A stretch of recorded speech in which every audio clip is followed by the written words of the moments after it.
अस्सलाम वालेकुम रहमतुल्लाहि व बरकातहू।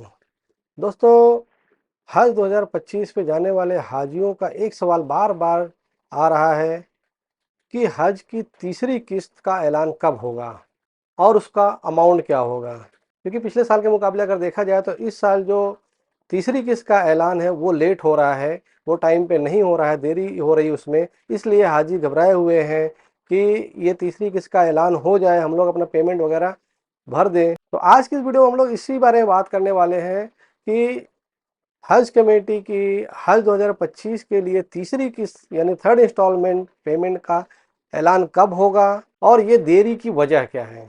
तो वीडियो को आखिर तक देखिए, इंशाल्लाह आपको फ़ायदा होगा। दोस्तों, हज 2025 में जाने वाले हाजियों का एक बड़ी तकलीफ, एक बड़ी दिक्कत का बाइस बन गया है तीसरी किस्त, उसका ऐलान ना होना। तो हाजी बहुत परेशानी में है कि जितना जल्दी हो सके ये ऐलान हो जाए, कि हमको मालूम हो जाए कितना पेमेंट करना है, उसका पेमेंट वगैरह हम लोग करके मुतमईन हो जाए कि अब हमारा जो है कि सीट पक्की हो गई है, अब हमें कोई दूसरा काम नहीं करना है और अपनी हज की तैयारियों में लगे। लेकिन इस बार जो है कि बहुत सारी चीज़ें, जैसा कि हम लोग देखते हैं, लेट होती जा रही है हज कमेटी की तरफ से। उसी सिलसिले में जो है कि ये हज का जो तीसरा इंस्टॉलमेंट है, हज की तीसरी किस्त जो है उस वो भी लेट हो रही है।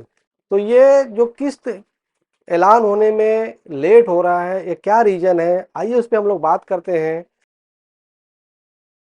तो तीसरी किस्त का ऐलान होने में जो लेट हो रहा है उसमें सबसे जो पहला रीज़न है वो है हज कमेटी के जो सीईओ हैं, उनका जो है कि अपॉइंटमेंट सही तरीके से नहीं होना।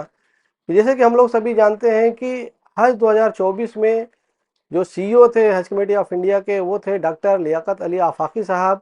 लेकिन उन्होंने हज के शुरुआत में ही सितंबर अक्टूबर में अपना पद जो है कि छोड़ दिया था।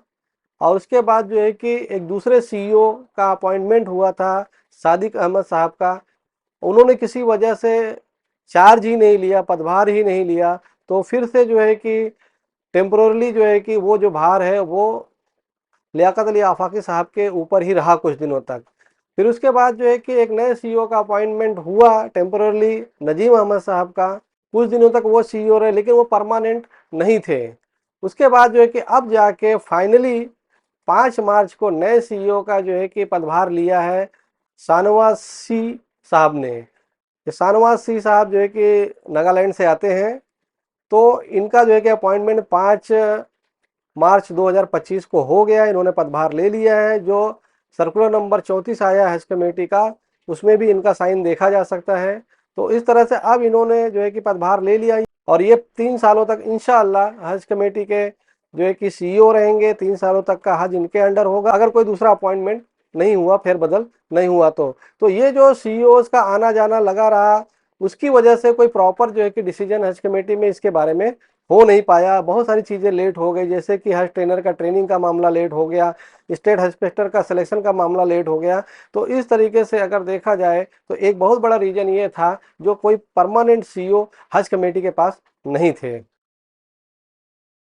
दूसरा एक बड़ा रीज़न है इंडियन रुपए का डॉलर के मुकाबले कमज़ोर होना। बार बार इसके रेट्स में जो है चेंजेज आ रहे हैं, बार बार उसमें गिरावट आ रही है, जिसकी वजह से रियाल का रेट भी बढ़ रहा है इंडियन रुपीस के मुकाबले में। तो इस वजह से हज कमेटी एक डिसीजन नहीं ले पा रही है कि किस रेट से जो है कि फाइनल अमाउंट का कैलकुलेशन करे। क्योंकि आज कैलकुलेशन करके अगर वो फाइनल कर देंगे, जो हाजी है वो पेमेंट कर देंगे, हज पे चले जाएंगे, और बाद में अगर उसका रेट में ज़्यादा फ़र्क आया तो हज कमेटी वो पैसे का भरपाई कहाँ से करेगी, उसका वसूल कहाँ से करेगी। तो एक बार अगर हज कंप्लीट हो जाएगा, उसके बाद हाजियों से पैसा फिर वसूल करना बड़ा मुश्किल का काम हो जाता है।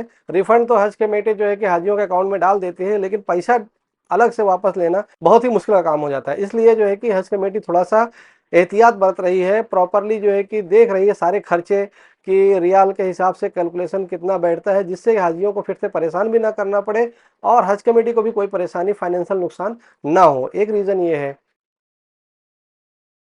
और तीसरा एक रीज़न है जिसके बारे में बहुत कम बात हुई है, वो ये है कि केरला स्टेट से किसी ने हाजियों के लिए एक रिट डाली थी, रिट पिटीशन डाली थी, याचिका डाली थी सुप्रीम कोर्ट में।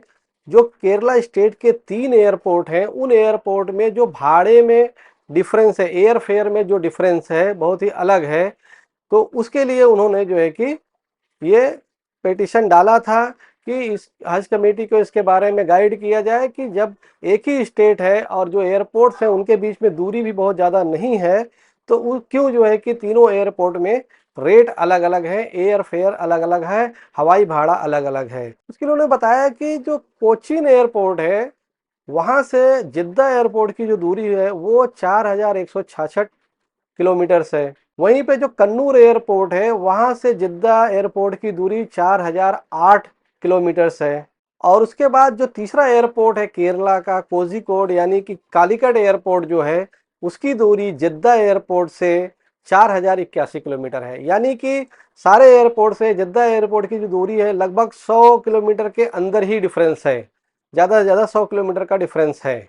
लेकिन जो एयर फेयर में डिफरेंस है वो तीनों एयरपोर्ट का वो इस तरह से है कि जो कोचीन एयरपोर्ट है वहाँ से 85,000 रुपया एयर फेयर लिया जा रहा है, कन्नूर एयरपोर्ट से 87,000 रुपया लिया जा रहा है जो कि 2,000 रुपये का ही डिफरेंस है। लेकिन जो कोझिकोड यानी कालीकट एयरपोर्ट है वहाँ से 1,25,000 रुपया लिया जा रहा है। तो अगर कोचीन एयरपोर्ट और कोझिकोड एयरपोर्ट के बीच का डिफरेंस देखा जाए पैसे का तो लगभग 40,000 रुपये का डिफरेंस है। एक ही स्टेट के 3 एयरपोर्ट में इस तरह से डिफरेंस है। तो इसके लिए उन्होंने याचिका डाली हुई थी कि इसके बारे में हज कमेटी को गाइड किया जाए। मिनिस्ट्री ऑफ मॉनेटरी अफेयर्स के अंडर आती है हज कमेटी, उनको जो है कि सुप्रीम कोर्ट ये डायरेक्शन दे कि ये जो एयर फेयर है उसको जो है कि समान किया जाए, एक जैसा किया जाए, वरना जो है कि कॉन्स्टिट्यूशन के संविधान के आर्टिकल 14 का जो है कि उल्लंघन होता है, यानी समानता का अधिकार जो होता है उसका उल्लंघन होता है। क्योंकि एक ही स्टेट के लोग हैं उनको अलग अलग एयरपोर्ट से जाने की वजह, जबकि एयरपोर्ट की जो दूरी है जहां जाना है डेस्टिनेशन है जिद्दा एयरपोर्ट है मदीना एयरपोर्ट, वहां से दोनों की तीनों एयरपोर्ट की दूरी में भी बहुत ज़्यादा फर्क नहीं है, फिर पैसे में इतना ज़्यादा फर्क क्यों है। तो ये जो है उनका केस था, आरोप था। हालांकि 6 तारीख को इसके बारे में सुनवाई की सुप्रीम कोर्ट ने और उन्होंने जो है कि इसके ऊपर कोई टिप्पणी करने या इसके ऊपर कोई जो है कि हज कमेटी को डायरेक्शन देने से मना किया कि ये जो एयरपोर्ट्स हैं वो अलग अलग टाइप के एयरपोर्ट होते हैं, छोटे एयरपोर्ट, बड़े एयरपोर्ट, कहाँ से फ्लाइट ज़्यादा जाती हैं कम जाती हैं वो सुविधा के हिसाब से जो है कि एयरलाइंस अपना रेट डिसाइड करती हैं।